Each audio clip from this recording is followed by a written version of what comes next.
Paano mo magagamit ang AI sa Meta Ads mo para mas maging effective yung mga campaign na gagawin mo on Facebook Ads? There's a lot of changes na nangyayari sa Facebook Ads. Don't worry, huwag kang matakot kasi yung mga changes na to is tinutulungan tayo para mas maging effective, optimize at mas maganda yung ads natin. So kung ikaw yung someone or advertiser na willing to adapt on change, para sa iyo ang video na to. Kung ikaw naman yung advertiser na parang sinisisi mo lagi si Facebook or si Mark Zuckerberg every time na merong nangyayari sa Facebook ads mo, please close this video. Hindi to para sa iyo. So kung para sa iyo to, let's do this. In this video, pag-uusapan natin yung 3 things na kung saan paano mo ma-maximize si AI on doing Facebook ads. Number 1 is AI-driven audience targeting. So what do I mean? Dati sa Facebook ads, importante na dapat exactly, no, na ilalagay mo yung mga tamang audience dun sa audience insights. Kumbaga dapat precise, sakto, nakalagay ito yung trabaho niya, dito siya nag-work, taga rito siya, and so on. Kumbaga dati dapat tama or sakto yung dapat mong ilagay para maging effective yung ads mo. Dahil nga nagbabago ang Facebook ads, si Facebook meron niyang tinatawag na AI-driven audience targeting. So mapapansin mo, kahit na hindi ka maglagay ng audience or kung may time na mali ang audience mo na nailagay or very limited lang yung audience interest na nailagay mo, is still nakakakuha pa rin ng magandang resulta. Paano ko mapuprove sa'yo na effective yung AI-driven targeting? So gumawa kami ng study na kung saan sa case study 1, talagang lahat ng mga best possible targeting nilagay namin doon.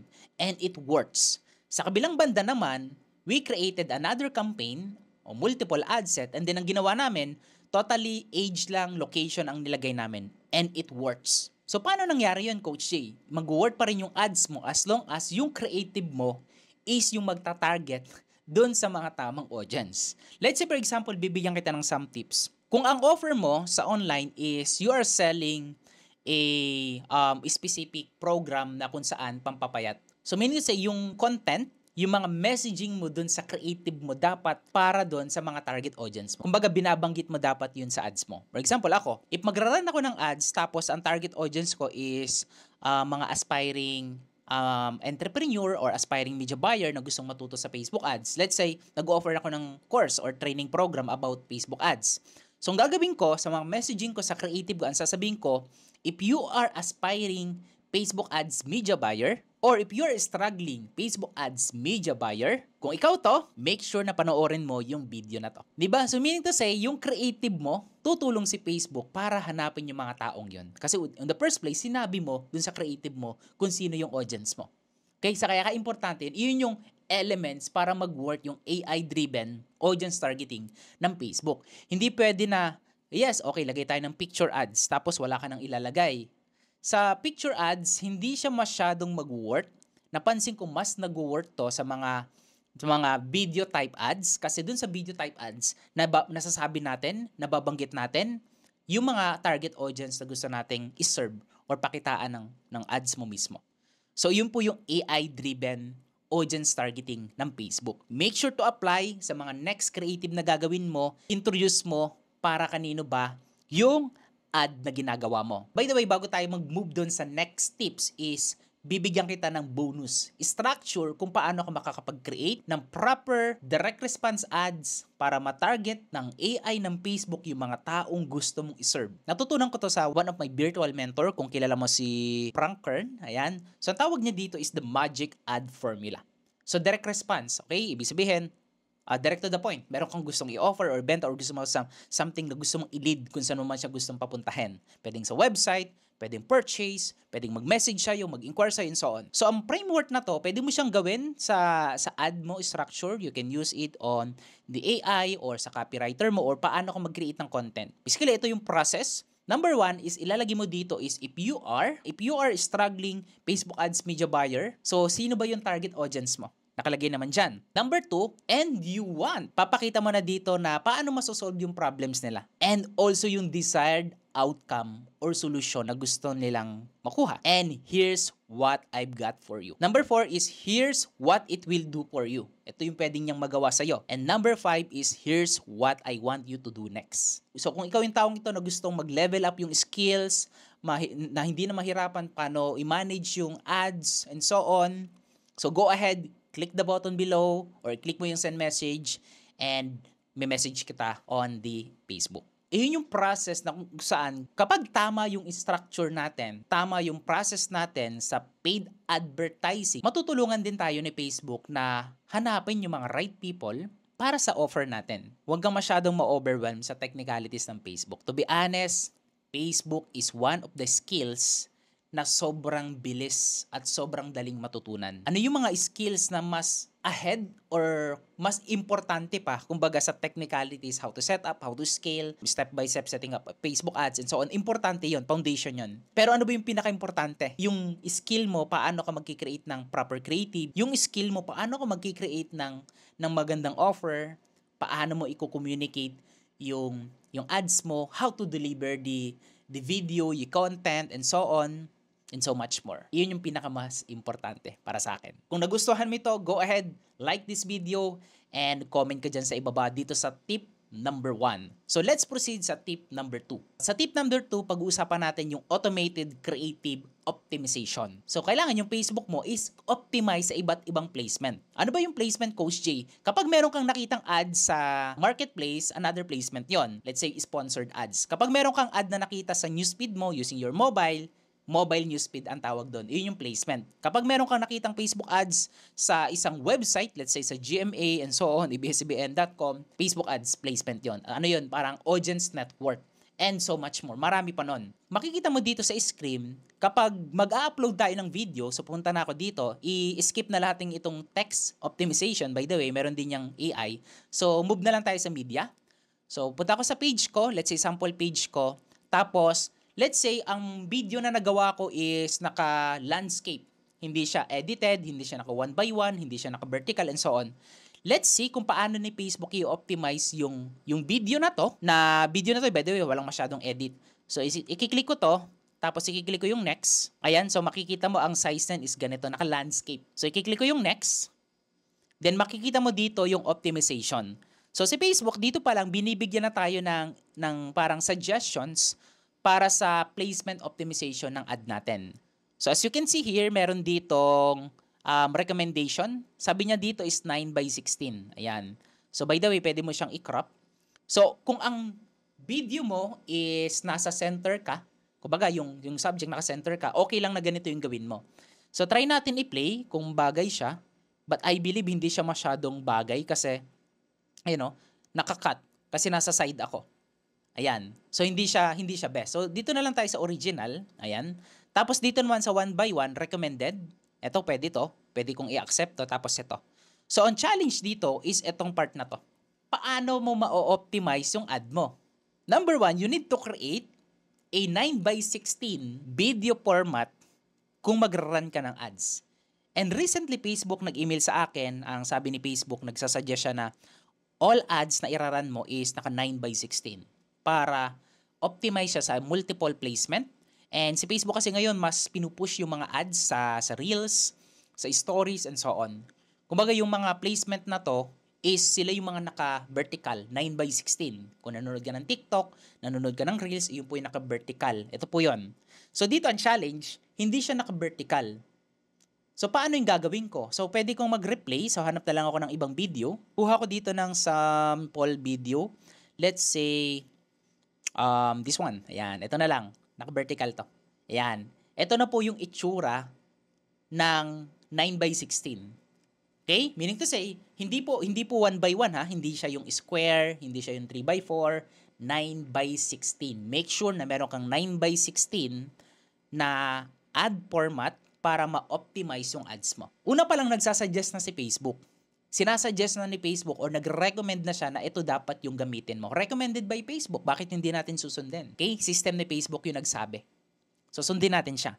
Okay, so ganito yung tsura niyan. Di ba maganda siyang tingnan kapag ganyan. Lalo na kapag yung edit mo is design talaga sa ganong placement, maganda yung pwedeng mangyari dun sa ad mo. So, click next. Pakita ko sa iyo yung mga other optimization ng Facebook ads. So, dito merong all optimization. Pwede mo itong i-split test. Pwede mong ilagay dito yung standard lang. As you can see, kapag standard enhancement, so makikita mo dito yung video effects, yan lang. Visual touch, text improvement, and that's it. All optimization naman, makikita mo na lahat na naka-optimize, pati yung CTA mo. Sa akin, pwede mo siya i-try both, yung standard at saka yung all optimization. Ayun, dalawang yon. So, paano mangyayari kapag naka-enhance CTA? Use AI to identify promotional phrases dun sa ad mo. Ibig sabihin, si AI na yung magbibigay ng mga phrases or pwedeng CTA, headline, dun sa ads mo. I-improve lang niya yun. By the way, eto yun. Yung mga naka-embed dun sa stories and so on, ganito yan makikita. So another one, pakita ko naman to si audio, eto, customize natin si text improvement. Text improvement naman is use AI to identify potential high-performing phrases. So AI pa rin siya. Example, meron ka dito, struggling on Facebook ads. So pwede niya papalitan niya, i-improve niya yun. Are you struggling Facebook ads, media buyer, and so on. Kung nagbebenta ka naman ng product, nag-offer ka dito ng example, product mo, yung nilagay mo na headline or mga text, mga captions, ad copy, is i-improve yun ng Facebook. Pwede mo siyang gawin, pwede mo siyang i-test, and it works naman dun sa ano namin, sa testing. Then, i-click mo lang yung done once you enhance. Okay? So, ibig sabihin, si Facebook, i-help ka optimize your ad para mag-perform siya ng mas maganda, much better dun sa mga placement on Facebook ads. Okay? So, pwede mo siyang i-try, dahan-dahan, pwede mo na dito yung standard optimization, tapos i-try mo din yung all optimization. So, one step at a time. Alright, so let's move on tip number 3. So, dito pag-uusapan natin yung predictive performance analysis. On Facebook ads, hindi mo na kailangang maghintay ng sobrang tagal, weeks, 4 days, 3 days, para mag-predict kung ang ads mo is mag-work or hindi. If you're not familiar sa mga metrics na tinatawag na CTR and so on, by the way, CTR is one of the metrics na kailangan mong i-check.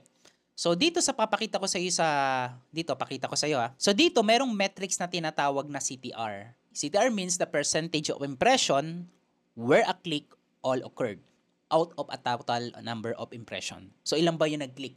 Kung sa 100, merong nag-click na 6, that's 6%. Industry rate, 3% yung CTR rate na tinatawag. Bukod sa CTR, kailangan tinitingnan mo rin kung gaano ba kataas yung conversion rate ng ad mo. Kasi kung hindi mo alam yung conversion rate, yes, CTR is yes, okay yan. Pwede kasing mag-improve ang CTR kung clickbait yung mga ad mo. Pwede yun, it works. Pero, paano pagpunta nila doon sa landing page mo, sa website mo, sa e-commerce store mo, kung meron kang website, mababawasan ang conversion rate kapag hindi rin optimize yung landing page mo. As you can see here, sa testing pa lang namin, so far okay ang conversion rate. So dito, this one is predicted na to, na pwede na siyang i-scale. As long as 2 to 3 ang conversion rate, scale na yan. And as you can see here, ang taas ng conversion rate, wow, 13.79, 20% conversion rate. Okay, I'm using ABO strategy, meaning to say multiple ad set yan, and ilang mga ad set na to. So, not sure kung ilan yung ad set na to sa isang testing ko, pero basically ito siya, under testing. So dito marami ng mga ad set na nagpapakita na pwede na siyang i-scale kasi maganda na rin yung performance niya. And by the way, bukod doon, meron din tinatawag na hook rate. Sa mga taong nanood ng 3 seconds, i-divide mo lang siya doon sa impression. Kung 1,000 ang impression na yan, i-divide niya doon sa number of people na nanood ng 3 seconds.